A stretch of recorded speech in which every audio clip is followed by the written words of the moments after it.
Do you remember the day that you found out your child had type 1 diabetes? Yes.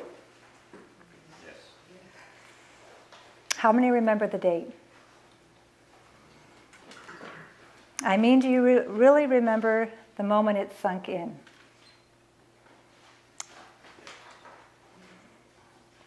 I remember that day vividly. A few weeks before Christmas, 3 years ago, Gabriel started having frequent urination. And I thought it was, I do a lot of home remedy stuff. I thought it was a bladder infection. So I started getting little home remedies. Of course, we always take them off sugar. I've done natural stuff for years, alternatives. And it got better. So I thought, oh, that worked. You know, like most of my home remedies, that worked. But then a week after Christmas, it started again. Well, I cut the sugar off. And then we kind of relaxed probably because he didn't have the bladder infection, I thought. So here I'm a nurse in the past. And one day we were on our family walk. It started again, but it wasn't that bad. And we were on our family walk. We usually took a 3-mile family walk. And we got 2 houses down, and Gabriel sat on the sidewalk and said, I can't go any further. And I was like, what? What do you mean? You know, he's usually the head of the pack. We can't keep up with him. What's wrong? And he said, I just can't. I can't. So I said, that's it. We're calling the doctor. I give up. Maybe we'll have to go on antibiotics. I hate the thought because I'm so natural in treatment. But I said, that's it. You know, we got to go. So I went and thinking, I didn't even ask Dan to go because, you know, I probably have to get an antibiotic, which, you know, I'll just go and get it over with. So I went to the office. I remember taking the urine sample, and the doctor pulling me into the room, and he said, because I know our previous family doctor really well, he said, Sally, he doesn't have a bladder infection. And I remember thinking, that's funny. And he said, but he has sugar and ketones in his urine. All of a sudden, this thing in my mind started going off. Wait a minute. And he said, I want to take just a blood sugar stick. So we went in the room, and he took it, and he looked at me, and he said, how long has it been since he's eaten? And I said, oh, it's been over 3 hours. And he stood up and hugged me. And he said, Sally, sorry to tell you this, but it looks like, I'm pretty sure Gabriel has type 1. Looks like he'd be a type 1 diabetic. I want you to go. And again, he kept hugging me. And I kept thinking, I like you a lot, but why are you hugging me? This is not why I came in. I came in for an antibiotic, not to hear this. And so from that moment on, literally, I can see frame by frame, slow motion, what happened. He was explaining lab work, take it now. He's putting papers, telling people to get paperwork. I was like this. Gabriel was sitting there, and I was trying not to cry because I was so overwhelmed. And I thought, I just have to hold it together so Gabriel doesn't see me crying. So I was going like that, walking out the office, hearing kind of what he said, and the door opened from the doctor's office. I just wanted to get out of the office. And as soon as that door opened, it was like a hurricane hit me. I felt like I was going to fall over. I started bawling, and I told Gabe, please just go over there and stand by the tree and that. And I was just bawling, and I was fumbling for the phone trying to dial the number for Dan. And he answered. He was in his office, and he answered right away, and he said, yeah, how'd it go? And I said, Dan, the doctor said he thinks Gabriel has type 1 diabetes. And I heard him say, what? And I said, then there was a pause, and I heard him crying. And I said, Dan, I don't know if I can drive home. I'm shaking so badly. So we prayed on the phone together, and I did get the grace to drive home. And that is the account of what launched me into a trial of shock and grief. Our lives changed drastically that afternoon. It was January 10th, 2008, and I will remember that date in my mind. At first, I had a hard time sleeping at night, thinking about all that was going on with Gabriel. When I finally got to sleep, I woke up suddenly thinking, why did I wake up? Then I'd remember, oh yeah, Gabriel has diabetes. And I have to wait to get back to sleep again. Sometimes my heart would literally ache thinking about it. I realized one day that I was in the process of grieving.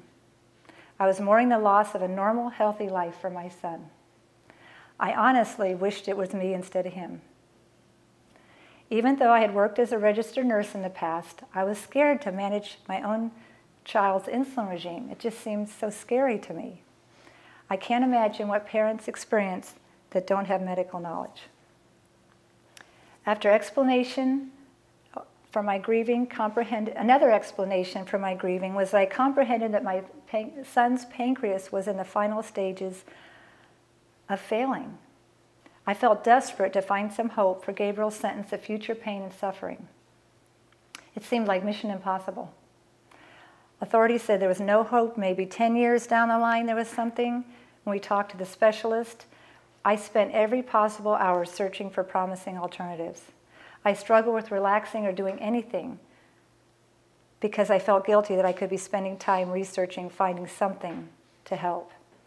I would spend late nights on the internet until I couldn't keep my eyes open.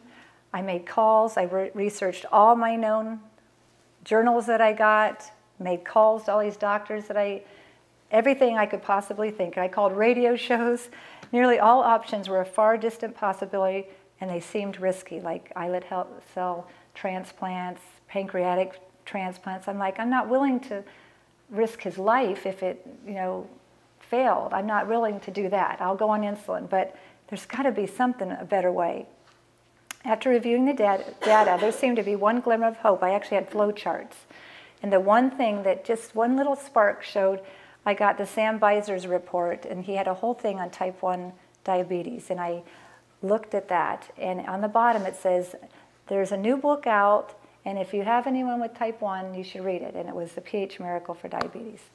So I got it, and I read it, and I thought, there's just a little spark was there instead of the gloom. Still had, not a lot of optimism, but just a little spark. We called, a long story, we went and visited Dr. Young. I came home, we started the lifestyle, and Gabriel's blood sugars pretty much within a few weeks stabilized. The twist in the story was when 4 months later, we had all of our kids screened because they said now there's a chance more of the other ones. So we had all of our kids screened, and Nathan showed some definite markers, and we were like, oh, so we got his full testing done. And the day we found out that Nathan, 4 months later, had type 1, we found out that even though Gabriel's blood sugars were normal, he had no insulin left in his body.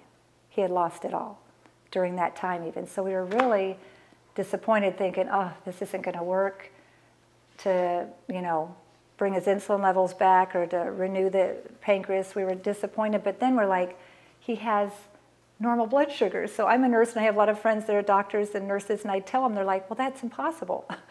You can't have normal blood sugars and no insulin. So we just thought, okay, if this is how we have to live, because I know the more you can have a normal blood sugar, the less you're going to have damage to the organs. So I thought, if this is what we have to do, that's what I'll do it if I want to have a healthy child to grow up well. And so we started Nathan on the same program. Later tested revealed Gabriel's pancreas. When we finally found a doctor that we could track well, did a really intense testing, that Gabriel's pancreas started producing several months later insulin. Then the next checkup was several months later was more. And it kept going up until he hit a normal level, and that was almost 2 years ago. For 2 years he's had normal pancreatic levels and after response to after food, because we test both. It's more really extensive than the endocrinologist might do. So Nathan went from underproducing to overproducing. So we're like, well, that's weird, but he had insulin antibodies still in his blood eating up the insulin. So his healthy body said, well, if you're going to eat it all up, I'll show you, and I'll make more, which is more kind of like a type 2. They overproduce. They overproduce to compensate till they kind of fizzle out. So that was interesting, that we actually saw Nathan do this flip where Gabe went straight to normal levels. Nathan did this flip over to overproducing. Then we watched him slowly come down, and he's just about almost perfectly where Gabe is. The amazing results started getting the word out, and we started getting calls and emails from all over the world, literally. I learned something new from each person I talked to. It's kind of like putting pieces of puzzle together, because each child's different, but you start seeing this common thread of things happening with all these children, but yet there's different twists. And also we realize that each person is different due to a variety of factors.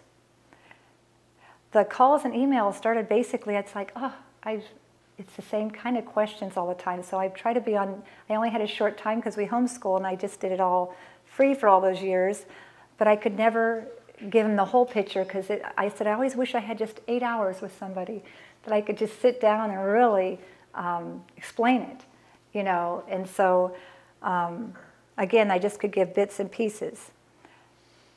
So our hope for this workshop is that it will encourage you and equip you to treat your battle with diabetes in the healthiest way possible. And you realize that you're not alone in this challenge and adventure, that you'll gain understanding from our daily struggles, and that this will inspire you to persevere with your goals in sight. This work will give you a glimpse into our journey.